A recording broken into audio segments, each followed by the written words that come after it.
ఆనంద్ వాసరాజుకి ఈ తెల్లవారుజాము 4 గంటలకి స్ట్రోక్ వచ్చింది సార్. సెయింట్ మేరీస్ హాస్పిటల్ ఐసీయూలో ఉన్నారు.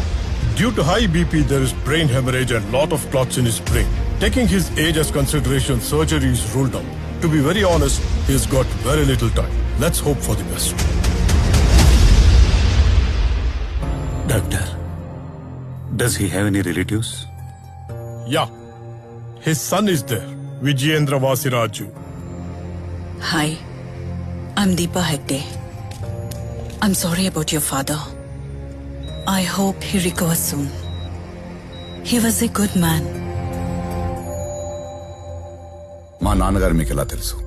మీ నాన్నగారు ఒక పుస్తకం రాశారు. దాని గురించి నేను ఇంటర్వ్యూ చేశాను. సగం కథే చెప్పారు. Today he was supposed to finish the story, but I guess it will remain unfinished.